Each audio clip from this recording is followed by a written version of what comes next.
The Highwayman. The wind was a torrent of darkness among the gusty trees.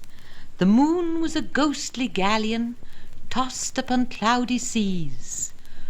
The road was a ribbon of moonlight over the purple moor, and a highwayman came riding, riding, riding. A highwayman came riding up to the old inn door. He'd a French cocked hat on his forehead, a bunch of lace at his chin, a coat of the claret velvet, and breeches of brown doeskin. They fitted with never a wrinkle, his boots were up to the thigh, and he rode with a jewelled twinkle, his pistol butts a twinkle, his rapier hilt a twinkle, under the jewelled sky. Over the cobbles he clattered and clashed in the dark inn yard, and he tapped with his whip on the shutters, but all was locked and barred.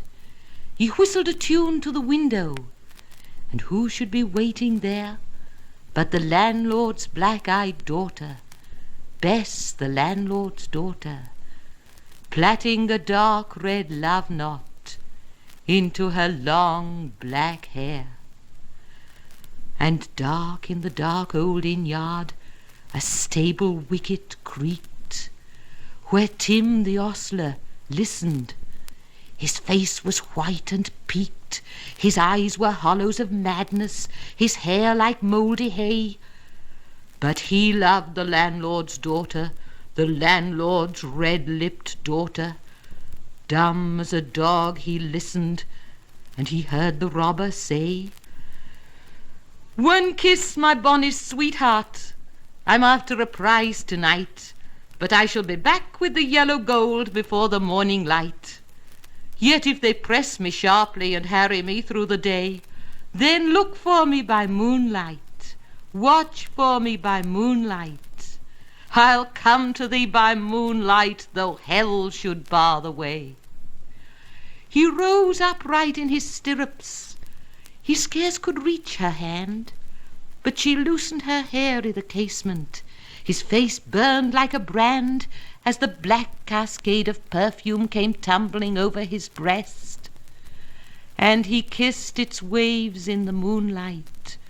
Oh, sweet black waves in the moonlight. Then he tugged at his rein in the moonlight and galloped away to the west. He did not come in the dawning. He did not come at noon, but out of the tawny sunset before the rise of the moon, when the road was a gypsy's ribbon looping the purple moor, a red-coat troop came marching, marching, marching. King George's men came marching up to the old inn door. They said no word to the landlord, they drank his ale instead, but they gagged his daughter and bound her to the foot of her narrow bed. Two of them knelt at the casement, with muskets at their sides. There was death at every window, and hell at one dark window, for Bess could see through her casement the road that he would ride.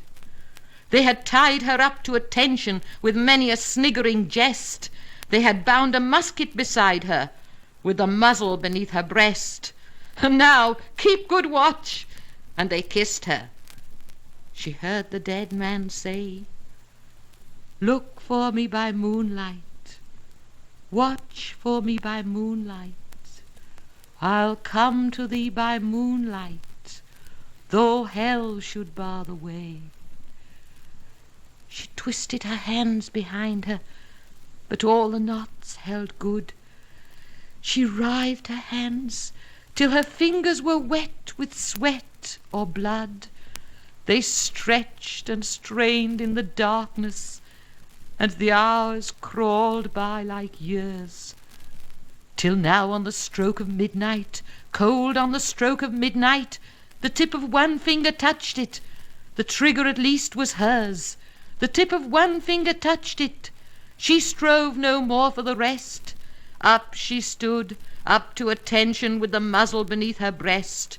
She would not risk their hearing, she would not strive again, for the road lay bare in the moonlight, blank and bare in the moonlight, and the blood of her veins in the moonlight throbbed to her love's refrain. Had they heard it? The horse hoofs ringing clear. In the distance, were they deaf that they did not hear? Down the ribbon of moonlight, over the brow of the hill, the highwayman came riding, riding, riding. The redcoats looked to their priming. She stood up, straight and still, in the frosty silence, in the echoing night. Nearer he came and nearer. Her face was like a light. Her eyes grew wide for a moment. She drew one last deep breath. Then her finger moved in the moonlight. Her musket shattered the moonlight, shattered her breast in the moonlight, and warned him with her death. He turned, he spurred to the westward. He did not know who stood bowed with her head o'er the musket, drenched in her own red blood. Not till the dawn he heard it, and his face grew grey, to hear how best the landlord's daughter, the landlord's black-eyed daughter, had watched for her love in the moonlight, and died in the darkness there. Back he spurred like a madman, shrieking a curse to the sky, with a white road smoking behind him and his rapier brandished high. Blood-red were his spurs i' the golden noon, wine-red was his velvet coat, when they shot him down on the highway, down like a dog on the highway, and he lay in his blood on the highway, with a bunch of lace at his throat. And still of a winter's night they say, when the wind is in the trees, when the moon is a ghostly galleon tossed upon cloudy seas, when the road is a ribbon of moonlight over the purple moor, a highwayman comes riding, riding, riding, a highwayman comes riding up to the old inn door. Over the cobbles he clatters and clangs in the dark inn yard. He taps with his whip on the shutters, but all is locked and barred. He whistles a tune to the window, and who should be waiting there but the landlord's black-eyed daughter, Bess, the landlord's daughter, plaiting a dark red love knot into her long black hair.